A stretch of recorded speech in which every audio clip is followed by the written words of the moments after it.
going on, Jerome's? So Minnesota Vikings brought in defense coordinator Brian Flores to switch things up from the Ed Donachelle era, and he certainly has done that, where the Vikings are bringing heat consistently. The secondary is good to go, and overall, there's swagger, there's speed, there's a lot of things to like about the Vikings defense so far, except the run defense. Run defense has been very poop-a, but part of that is game script. Part of that is the offense not staying on the field. Part of that is a lot of things going on.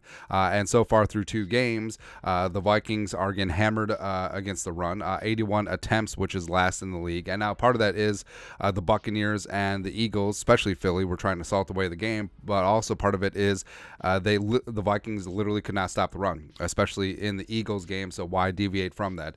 332 rushing yards is 29th in the league, 3 rushing touchdowns on the ground, and 18th in terms of yards per carry. So there's a lot of things that the Vikings need to fix, and they need to get back to Vikmodium, stopping the run, as well as we have the meats.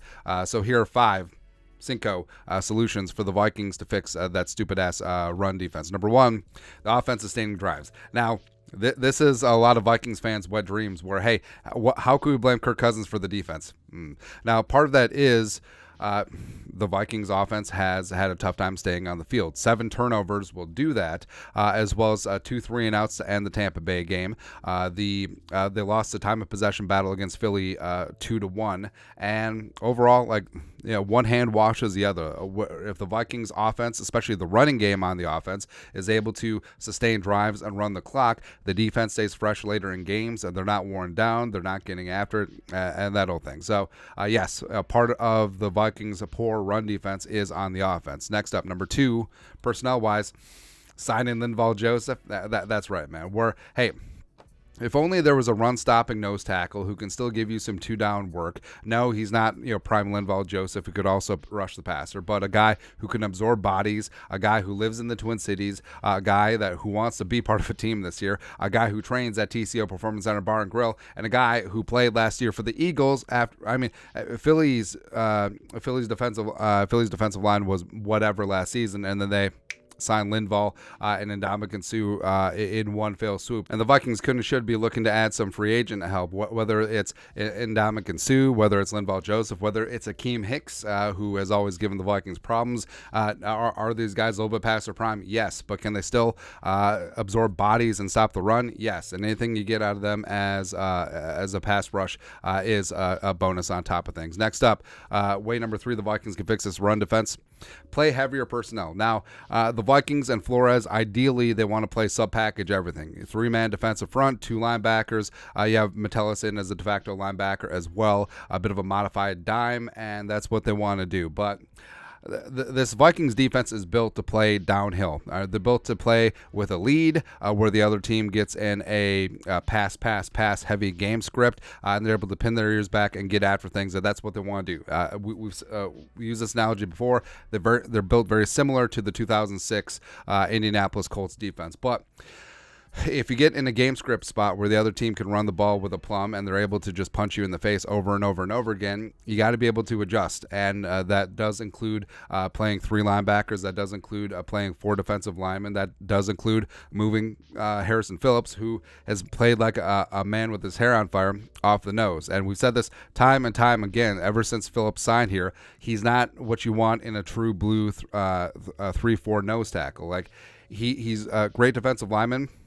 He'd be better utilized as a 4-tech, 5-tech. So getting Kyrus Tonga more involved at nose tackle, using Bullard more, using Jaquelin Roy, actually have him active for a change, adding some more depth along the defensive line in the form of Linval Joseph or Akeem Hicks or someone of that ilk. Either way, the Vikings, they have to have the flexibility of when other teams are going to run, and the Vikings know that they're going to run, they got to be able to stop them and adjust with their personnel. Next up, way number 4, the Vikings can stop the run. Use 3 linebackers more. And now they did do this a little bit in the Eagles game, but Hicks, Jordan Hicks is playing phenomenal. Respect to the pride of Texas. Hook 'em, baby. And also, Ivan Pace Jr. is too damn good. You can't take him off the field. Asamoah has been dealing with a shoulder issue, but they're working him back into the lineup. But using 3 linebackers, if you're still going to use 3 down linemen, using like a 3-3-5 nickel, I think that certainly is viable, especially if Metellus is the extra defensive back. So you do have 4 de facto linebackers out there. But the defensive line has to keep the linebackers clean. They have to be able to scrape. They have to be able to get after it. And lastly, way number 5, the Vikings can fix the run defense.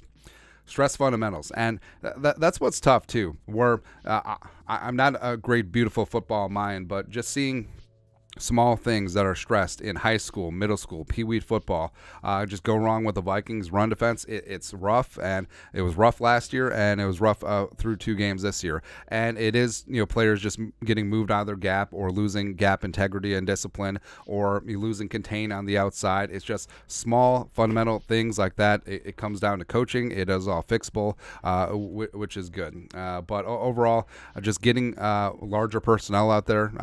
In the Eagles game, Gainwell and Scott averaged 3.2 yards per carry before contact, which is just ridiculous. That means that the Vikings were getting blown off the ball. Yes, Philly does have the best offensive line in the game, but it's absolutely inexcusable that the line of scrimmage gets moved back that far. But got to make some adjustments. I trust Flores to make him. Kwesi's going to have to make some personnel moves as well, and they got to be able to fix this. But there's still a lot to like about this defense, but the run defense, not so much. But your thoughts are thoughts. 5 ways the Vikings can fix their very poop run defense. Let us know your thoughts and our thoughts in the comment section below. Subscribe for daily Vikings takes. Want to support the work? Put a little something in the Venmo. But till next time, Skol, production value.